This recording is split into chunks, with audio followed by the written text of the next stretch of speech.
of course, hippo, rhino, lizard, and dinosaur.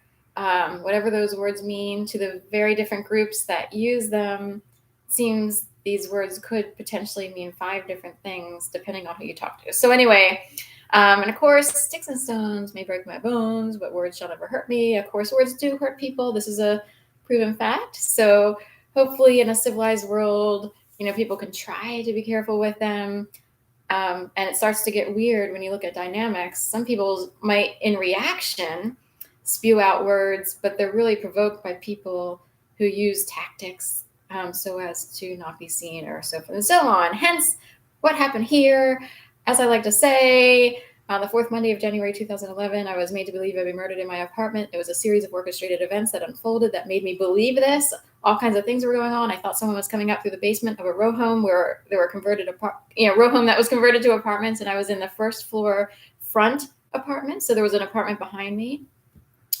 And we had a basement downstairs that didn't have laundry until a year after I had already been there. So at first, I never went down to the basement. A year later, they would add a washer and dryer, and I would go down to the basement then. But I truly 100, 2,000, 5,000, 10,000% believe someone was coming up to break into my door through the basement and would actually just murder me. I literally had that flash thing, like really quick, a whole bunch of things went through my mind.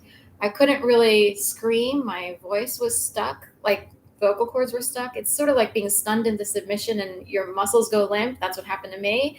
I was convulsing. I could barely hold a phone. At the time, I had a new-ish smartphone because I was really late to the party and finally got a smartphone in 2011, which I didn't keep for long because the games commenced after that, and I felt like at some point I needed to change out my phone. And from then on, I went with a flip phone up until 2019. Right around 2019, I got a smartphone again with unlimited data and all that other kind of stuff because of a job that I had. So anyway, called my sister. She convinced me to call police. The next day, called my mom. And my mom and aunt's line had been cut. They were living in Jacksonville, Florida at the time, and would later move to Gainesville. But what I got was we're sorry, the phone number you're trying to reach has been disconnected. So that added to the drama and the horror, as if someone created their own secret society film. That's how at some point I was like, is there a secret society of people, or like 8 groups of people, secret society, who decided to do this, turn my world upside down? And anyway, from then on out, the games commenced, and a lot of people who I had met leading up to 2011 behaved in the opposite way that you would expect friends or acquaintances to behave. Normally, people would say, "Oh my God, that's awful. Do you want to hang out here a little bit, or what? If you want to hang out, or if you want to get something to eat, we can, we'll be around for you. Anything."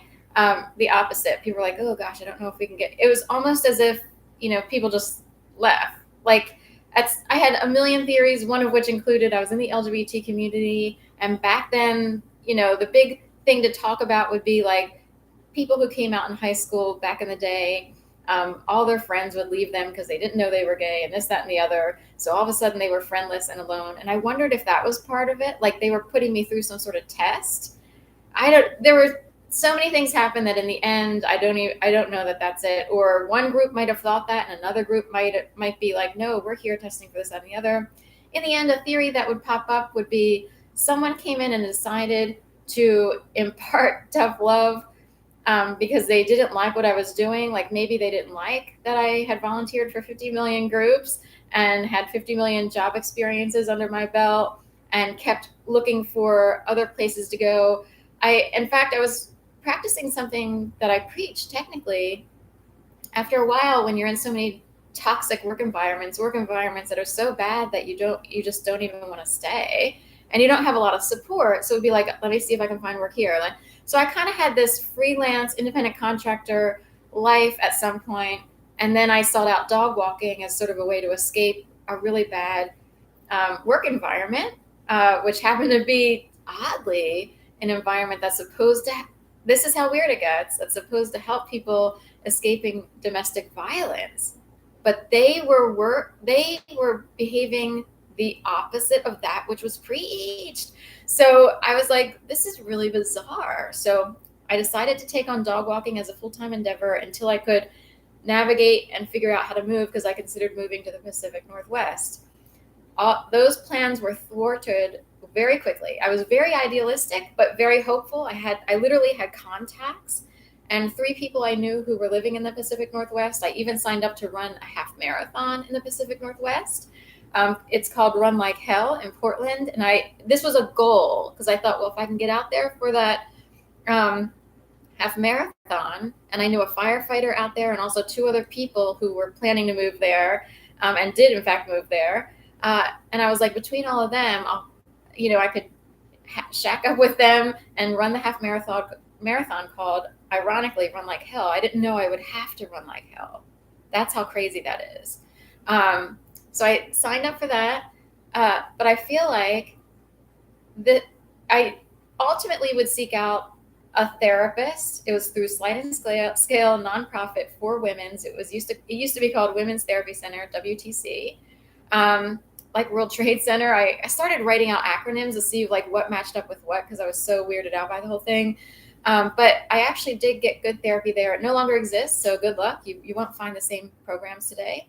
I already tried. So they're conditioning or grooming a different group these days. I don't know what to say.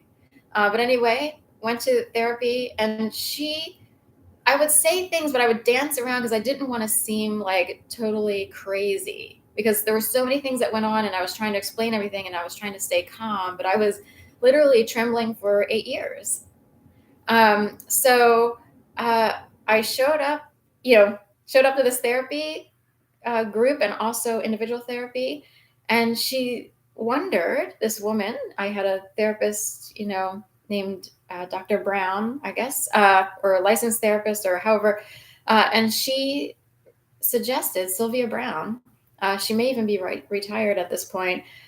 She suggested, like, what if it was like an intervention? She didn't say what if, she said, sounds like an intervention. That came to mind for her, as if people decided to intervene in your life. It would be like divine intervention, but I don't think God would do this. It would be the opposite. Like, we're going to light a fire under your ass and force you over here because we don't like that you're doing this over here. Even though everything I was doing was healthy, but it wasn't like I had the best, job life, or things didn't work out as beautifully as, say, people who are puppeted. I'm kidding. So things work out sometimes for people, and they maybe stay on course or a path, and it keeps working out. It doesn't work out for everyone. Everyone's life isn't charmed. That is a fact. Some people, they get their jobs taken away. The rug gets pulled out from under them, not only once, but maybe 2, 3, 4, 5 times. Some people wind up on a special track and a special training. It keeps working out, and somehow they can keep chugging along. In other cases, it doesn't. Or if you see so many abuses in the workplace and you have no other support, it's not like you can go home and cry on the shoulder of a partner, or you keep each other like, just keep going, just keep going. I didn't have that. And at some point it's like, even after talking to human resources, there's something wrong with these people. I think Philly is good at fakery. And I don't know if they have experiments going on all the time or what, but point being, she wondered if someone decided to intervene. And it sort of goes back to that reality show. And I've never done drugs. I'm not a drug person, other than in college and in a lesbian group, to go along, play along. It's like, oh, try this pot. So, but it never worked for me because I don't like anything burning in my body. I don't know how people get past that, but whatever. Now we have legalized pot. So there you go. But hey, you're welcome. I still wouldn't buy it. So anyway, she wondered if it was an intervention, sort of like those reality shows where people, back in the day, they would intervene, a family and friends, on someone who was in a really bad situation, but they would actually kidnap the person and put that person in a van and send them to a rehab. That goes against everything I believe in. I realize there's all different types of therapy out there. There are all different types of ideas for solutions or what have you. That is disturbing to me that would actually happen, that this could actually happen to people, even if they did have a serious drug problem. Anytime you hoodwink someone and maybe drape a hood over someone and drag them into a van in the middle of the night. It's really like this, that's totally wrong. But anyway, but it kind of felt, in a way, it was like that in my case. There was, in fact, a white van outside idling. And in an invisible way, it's as if people wanted to scare me straight or scare me into completely changing. Someone wanted to take control and they wanted to make sure I went a different way than I was going. And I was so hopeful to go to the Pacific Northwest. That looked like great to me because I'm a little bit more loving nature. I love the city, but I had lived in Philly from 2000 to 2011 up to that point. And I was kind of ready for a change. And it was a very lesbian and female thing to do. Like Portlandia was popular then, and a million people were moving to where? Portland, and my options were Portland or Seattle. So was it a show of tough love? Or was someone seeking revenge on the idea of tough love? I will say I grew up with my mom and my sister. My dad had a certain personality, or he grew up a certain way, and at times I actually think he had a limited way of communicating. And I'm not Archie Bunker, but it's in the realm of very old school. And in a way, sometimes he could say things and that it would fall on or land for people a certain way. We wouldn't even know how to communicate that way. All those words I just said would have never come up. Well, Dad, when you said that, it landed like, you're Archie Bunker. Or Archie Bunker is a stretch. It would be like, it landed like, somehow you took your military boot camp training and decided that was actually going to work, in real life, in a home where it's supposed to be warm, cozy, supportive, and inspiring, and so forth and so on. Do you use hard rule to get people to get from point A to point B, or some people use different forms? Maybe go to Montessori school or Friends Select, and they don't do that, right? You sit around in kumbaya and beanbag chairs, or have your cubby holes and put your shoes. They don't do cubby holes. Like my dad, no one would have known or felt safe enough or comfortable enough to say, Dad, when you say that, it landed for me like, or when you do this, I feel like this. That is too much. That is actually hard to do. You have to sort of go through a certain process to realize it's okay to do that, or be born in another generation. Technically, he's from an older generation and very old school. And grew up in Berwick, PA. And I kind of think he had a hard upbringing. And he did join the reserves, the National Guard Reserve. So he did have he's deceased now, coronavirus. But he did have a certain mindset. And I wonder if he came across a certain way. And I started to wonder if he would be annoying to people who operate in a different way. So say he's living with his second wife and her kids, and say someone decided to turn the tables because they were sick of how someone came across. And for some people, very indirect actions can be taken as opposed to verbalization. Maybe a guy decides, you know what, I'm going to turn the tables and take the power away from you. I started to wonder that. And it's like, I am a direct descendant of my dad, and so is my sister. And could we take the punishment of because of who we are, even though I didn't benefit that much from my dad's, say, kind of success. It's middle class-ish, and they wound up in a position of being able to enjoy things that a lot of people don't get to enjoy. And that's with his second marriage. So I started to wonder if myself and even my sister kind of got punished by a group of people who operate totally differently and decided to take the power away from, maybe, like, they would use tough love. And I technically didn't have the same personality as my dad, and my mom didn't either. So we were more kowtowed and afraid to speak up. And not necessarily because of my dad, but he had a certain brain, but maybe that dynamic in another household caused a little bit of like intimidation, or a lot even.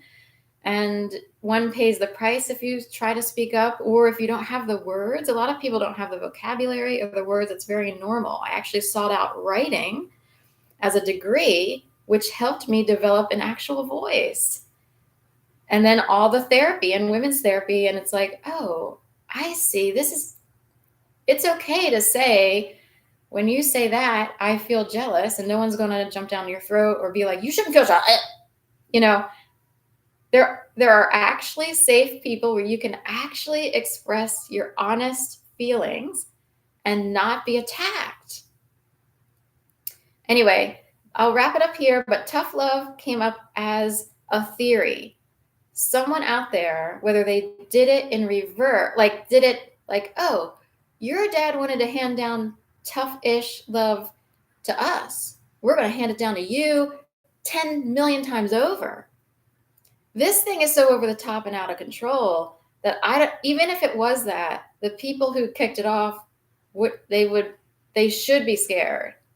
Oh, we didn't know it was going to be that bad and maybe backfire on us. So anyway, just saying, I was minding my own business. I kept trying to forge a life on my own, in my own way, as best as I could on my own terms, which also could be a problem for people who are used to controlling others or being controlled or what have you. And also an independent woman, coming from very meager beginnings and having no connections.